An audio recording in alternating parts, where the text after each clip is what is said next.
Hello, hello, hello everyone! Andito na, nakita nyo ang ating little teacup. Ibig sabihin, umpisa na ng 20% ang programang Puno ng Puso para sa mga seniors at kahit hindi pa seniors.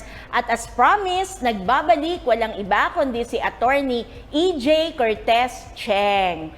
Ayan, sasabayan niya tayo sa pag-inom ng ating mainit na tsaa.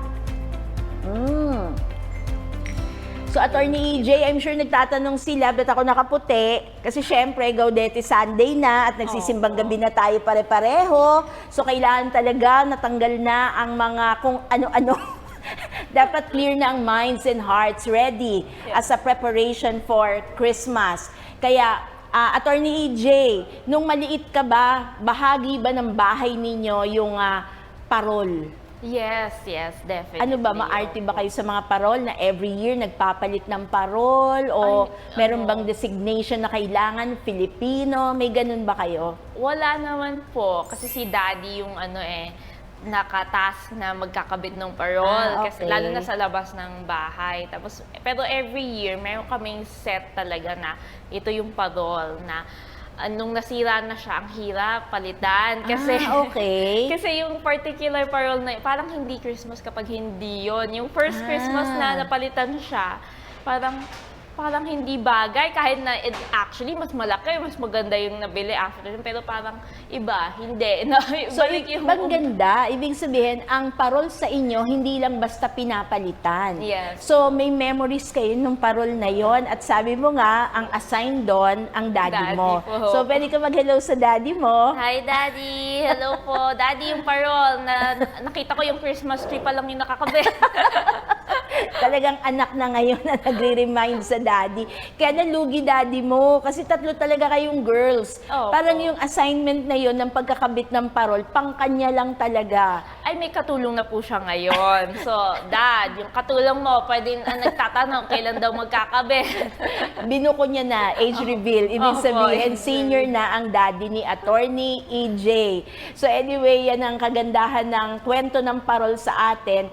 Pero nung bata ka, yun ang signal na talagang nasa middle na tayo ng Kapaskuhan kasi umiilaw, nagsasara. Pero ano ba yung deeper reflection mo sa buhay natin ng parol dito sa personal lives natin as Catholics? Kasi buong Pilipinas naman may parol eh. But as a believer in Christ, ano ba ang significance nito sa'yo personally? Opo. Sa akin po personally, ang significance ng parol is that it is the light that guides you to the right path. Kasi nga, yun yung naging symbol na ang star susundan natin kasi nandun si Jesus. As to me naman okay, this is the path that the Lord has for me. This is the path that the Lord intended for me. And we follow that right path even if hindi siya yung similar, hindi siya yung easier path.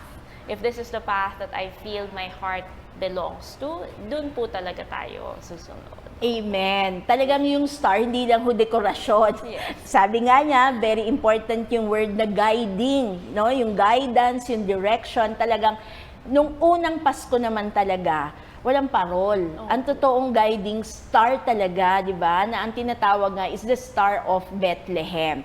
Ngayon, sa Pilipinas naman, maganda rin ho nating maunawaan na nagsimula yung pagkakabit ng mga Pasko. Officially, ginagawa na yan. Pero naging official siya noong 1908 sa pamamagitan ng isang taong pangalan si Francisco Estanislao. Kasi yung ginawa niya, parang silbi na simula, parang ni-launch na yung kailangan ang parol 5 points para start talaga. Pero ngayon kasi, ang dami na di ba? Iba-iba na. Minsan basta mag-ilaw lang, yan ang parol namin. Pero nung nagsimula siya ng 1908, 5-pointed star talaga siya.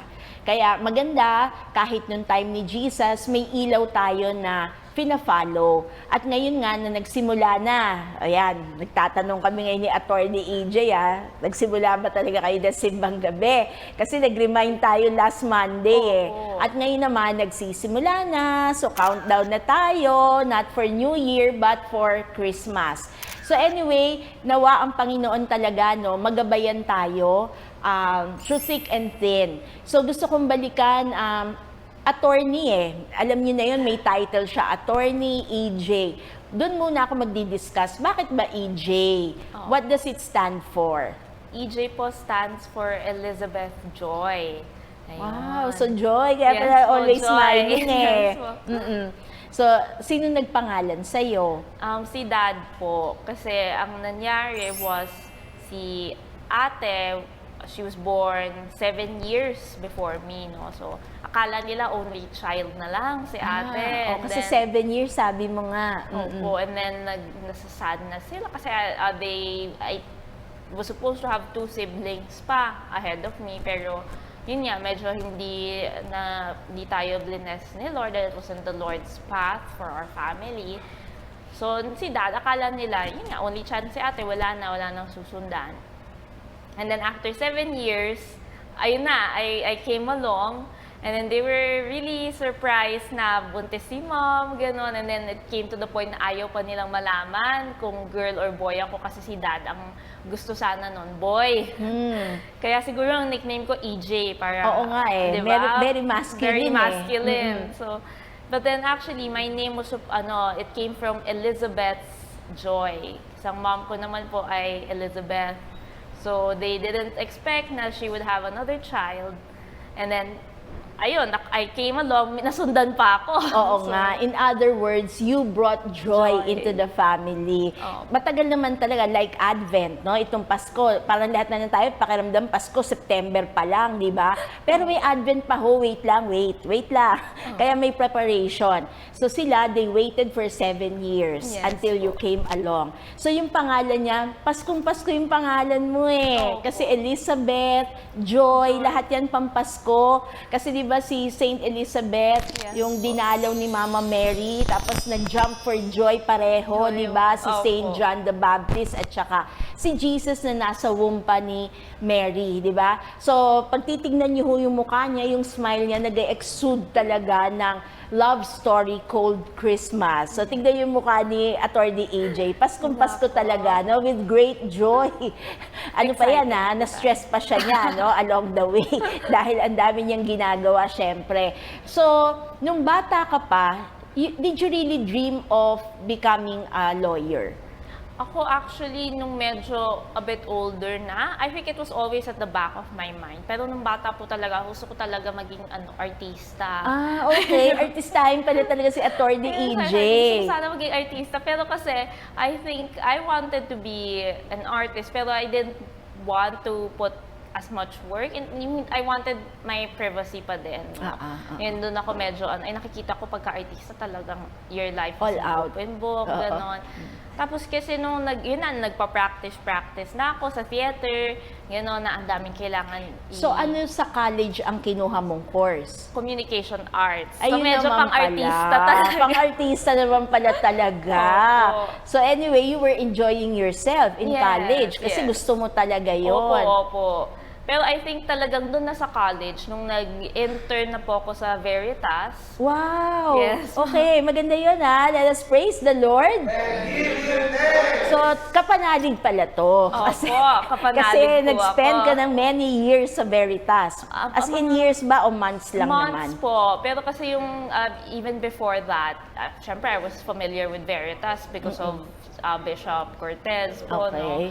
And then aside from that, nag-reporter po ako for a news website, no? So, doon naman kailangan gumawa ng videos, mag-i-interview. Doon po talaga, I think, nagsimula na parang ayoko na nito. Kasi, I enjoyed my time po talaga naman in Veritas. Pero maghahabol ka talaga ng kwento, talagang kapag, So, ibig walang sabihin, tulog. naging news beat reporter Opo. ka. So, Opo, pagka ganun, maghahabol ka talaga ng, hindi lang deadline ho. Opo, Yung mismong yung mismong i-cover na story, hahanapin niya yon. Tapos, Yes po. hahabulin niya yung mga tao. Yes. Paano kung sindaldal ko? Paano hahabulin yan? Di ba? Opo. Mahihirapan siya isulat. Noon naman, hindi pa computerized. Yes Di ba? po, yes po. Pero at least you had your time. Yes Nakapag-serve ka talaga sa Veritas. Opo. Meron ka bang time na isa lang unforgettable incident nung nasa Veritas ka pa? Yes. Holy Week. Holy Week po, and as you know, Veritas anniversary, usually Okay. celebrate ng Holy Week. So doon ko na-feel na parang hindi po sa akin talaga yung reporter. Because I enjoyed naman yung service namin sa Veritas na Monday, Thursday, Good Friday, hanggang Easter, meron talaga kaming set of activities. And talagang nakakapag-reflect ako dun sa activities. Pero at the same time, hindi mo kasama kasi yung Yun, family mo. tama. And dun ko nakita na sa media, your life talaga every day is given to the public. Every day kailangan ka nila. Every day you have to produce news and information for them. Kasi sa inyo sila umaasa na makinig, magbigay ng information. So doon ako medyo nasad kasi parang, di ko kasama yung family ko. Tama. Meron kaming mga traditions kapag Holy Week o Christmas, meron kaming traditions na that would really invite yung season na yon for us. So magandang punto ito para i-recognize natin yung mga taong working pa rin kahit Christmas Day. Opo. So katulad yan sa Veritas, sa TV Maria, di ba? Na hindi natutulog kasi Pasko, ito yung mga events na dapat nako-cover talaga. Would you like to address them also? Yes, opo, dun sa mga nakasama ko sa Veritas, kay Ma'am Rain, kay Sir Jimwell, and then also yung mga reporter po natin. Good luck and God bless po talaga. Thank you po for your service. And also sa TV Maria, thank you for your service, especially this Christmas season. So parang pagka nasa news ka, pag nasa media ka, pag public service talaga, parang ang walang Pasko. Oh. Walang Pasko the way you want it. Pero ibang flavor yung Pasko kasi at the service of the people pa rin. Which I understand is, alam na alam mo, kasi you belong to a family of medical people. Yes. So would you like to share to them, ano ba ang orientation mo? Opo. So, actually, I come from a family of doctors. No? Si dad, doctor. Si mom, professor siya, pero nursing. So, very similar. Doon kasi sila nag-meet sa ospital. No? Si ate po ay OBGYN, so doctor din. And then si Bunso, ano po siya, resident ng internal medicine. So, doctor din po. Talagang ako lang yung medyo nalihis ng landas. So ito yung juicy question ko talaga. Kakaiba ka talaga. Opo. Parang ibang ang mold mo talaga. Na ito, binigay mo na yung signal sa amin last Monday di ba? Na sa Christmas gifts, di ba? Parang iba yung gusto mo. Opo. Kumpara dun sa Sa ibang sister. siblings mo. Kasi nga, iba orientation nyo. Lahat sila field of medicine Pero pagdating sa'yo, bakit hindi mo naisip sundan yung field na yon? I think, nung una po, nung medyo bata-bata pa ako, parang I wanted to be like my mom. Pero kasi nung medyo growing up na parati kaming dinadala sa hospital, medyo naaano na ako na, parang ayoko dito, parang ang daming namamatay. Tapos kasi maririnig mo talaga maririnig mo talaga. Sanay po ako sa hospital in such a way na parati kaming dinadala doon, parati kaming naghihintay doon. Pero hindi siya, it's not a comfortable environment for me. Tapos natatakot na ako kapag nakikita ko may dala na lang na patient na sa ER, napapanood ko, tapos ang daming dugo. Doon na ako medyo na, wait lang, parang So that this it's is really not for you. me. Opo. Tapos, paano mo na-pursue yung abogasya? Opo. Well, at first medyo mahirap talaga kasi si dad, akala niya talaga na magiging doctor, mako-convince niya kami, no, nung kaya din ako nag-UST nung college kasi sabi niya, baka pag ito medyo hindi siya comfortable, mag-shift din yan sa nursing. At o least kaya madali na. Opo, madali na kasi sa UST naman, gano'n, everyone is there naman. Tapos kasi I had the support system of my family in school, which I don't think a lot of people have.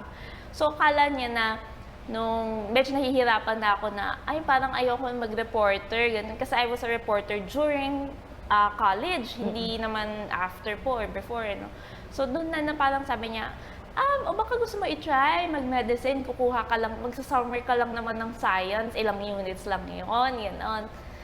And nung sinabi ko sa kanya, Dad, I want to be a lawyer kasi parang I see myself there. No, parang nakikita ko kasi na sa lawyer, medyo may acting tayong konti, gano'n. Pero siya, very intellectual, no? So, ang dami pa din babasahin, gano'n. Tsaka, medyo may pagka, po tayo, mahilig tayong mag-marites in such a way na sasabihin sa'yo Ayan, kapag lawyer ka, lahat sinasabi sa'yo. So, pero syempre, you keep it confidential naman. So, doon ko nakita na parang, Dad, I was asking, Dad, baka pwedeng maging lawyer. Sabi niya, you want to be medical legal?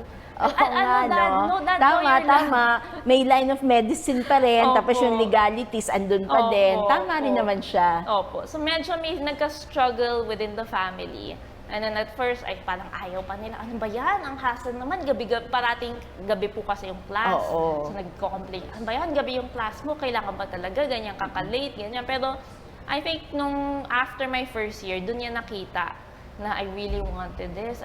Kasi umiiyak ako. Kahit nabagsak-baksak ako, hindi. Laban talaga. Ganyan. Sabi niya, baka kaya you're not doing well, baka hindi para sa'yo. Sabi ko, hindi, I'm not doing well kasi I chose the hard professors. Kaya, nanggapin ko to, paglabang ko to, all the way through.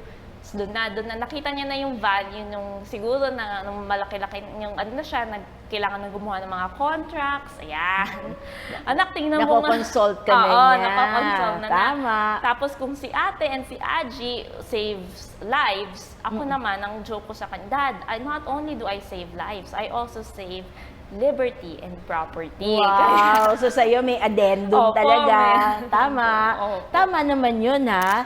So later on, nung pumasa ka na sa bar exams, siya naman ang proud na proud ngayon. Yes po, opo. Sobrang proud. Nagpa-party pa yan. Siyempre. Buong pamilya. nandoon, Siyempre. opo. So nakita ho ninyo yung daily struggles, pero everyday, sa lahat naman ng yon, Christmas is coming. Yes. So maghihintay ka lang, sabi nga, pagka may tiyaga, may nilaga. Yes. So ganun din naman sa Christmas time natin, pag may Advent, may Christmas. Kaya nga yung mga Advent wreath natin sa ating mga tahanan, and make sure si Baby Jesus hindi pa present, ha, dun sa ating nativity set. Kasi hindi pa, not yet. Intayin nyo yung December 25, di ba? Yes. At ganun din yung naging struggle mo noon sa pag-aaral mo. You have to make your parents understand. Yes. Tapos, syempre, kahit naman sino nag-aaboga siya, lahat naman nagkaroon talaga sa butas ng karayom. Yes. So, are you practicing now? Yes, I'm practicing now, and in line with this,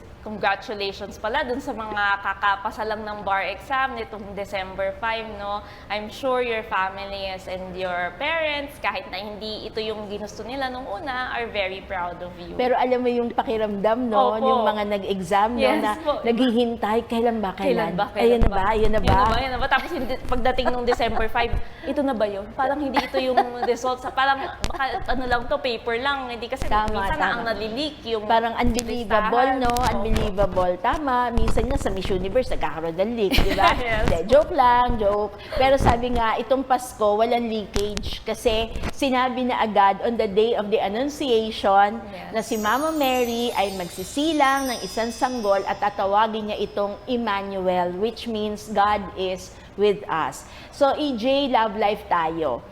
Opo, So, nako. kasi ang haba ng pag-aaral mo mahabang kurso talaga yan So, saan mo naman nalagyan ng lugar ang love life dyan? Siguro, yung love life kasi dumating na lang siya.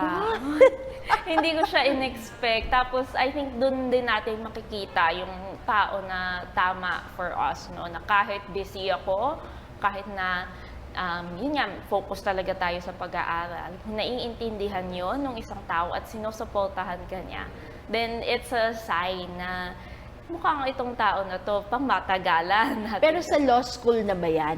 Opo, law school So, na. mga lolos and lolas, huminga kayo ng malalim. Nagtapos muna ng pag-aaral.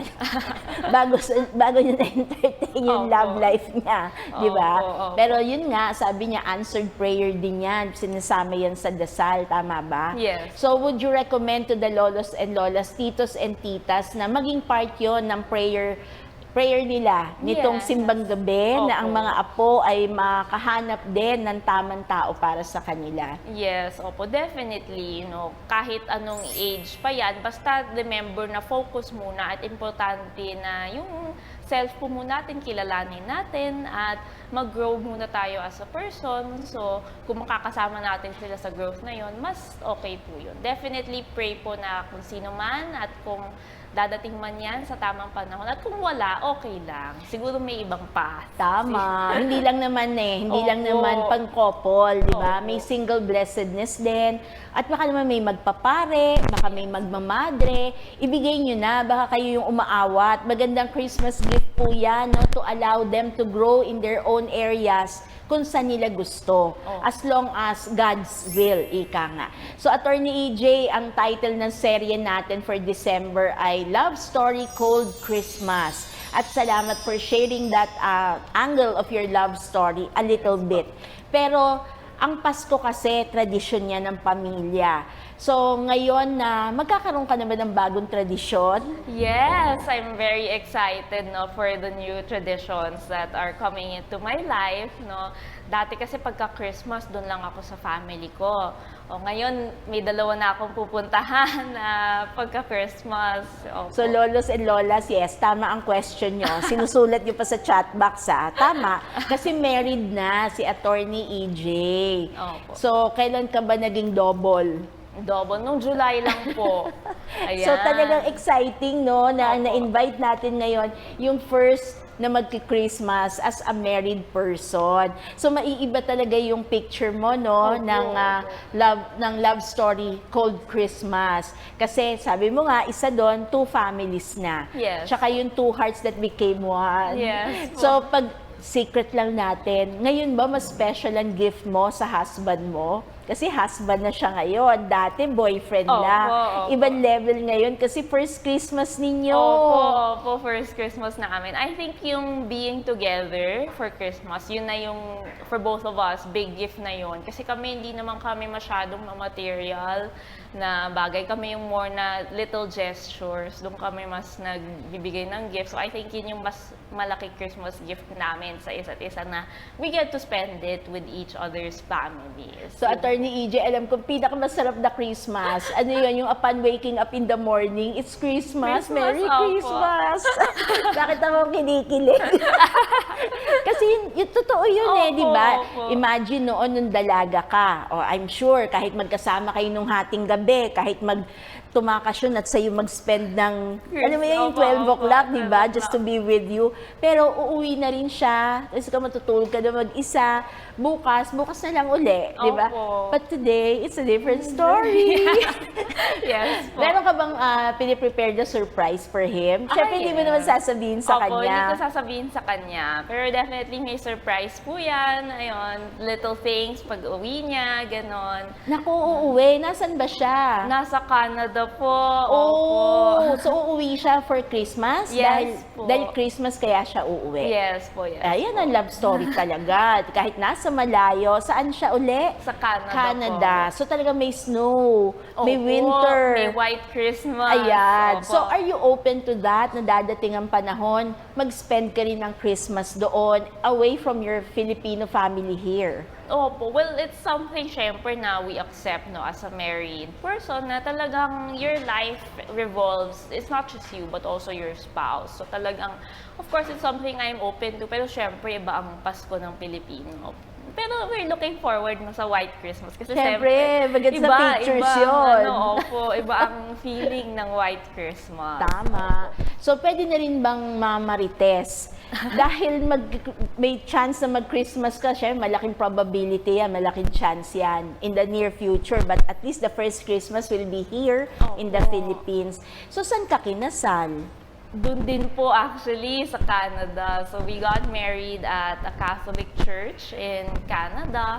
Although nung ang sweet din doon, nung pagka na-meet ko yung ano nila, yung parish priest, ang sinabi talaga yun sa akin, oh, will you be here for Christmas, for ganyan? Yun ang tanong agad, no? Ganun. Tapos sabi niya, kasi we have simbang gabi. Oh, yan na nga ba? Tapos sabi ko, oh, kasi tapos sabi niya, yeah, if you see, like, minimension niya yung mga certain helpers nila doon sa church nila, certain lay people na tumutulong sa kanila. So sabi nila, oh yeah, they're Filipino, so we have simbang gabi. Oh, kita nyo, yun na yung tatak natin, no? Opo. Basta Pinoy yan pag may simbang gabi. Opo. So imagine, July pa lang yun. Invited Opo. ka na agad for their Christmas, no? Yes po. So maganda. So buong family mo pala ang nag-fly Opo. in sa Canada. Sa Canada, opo. So saan ang honeymoon?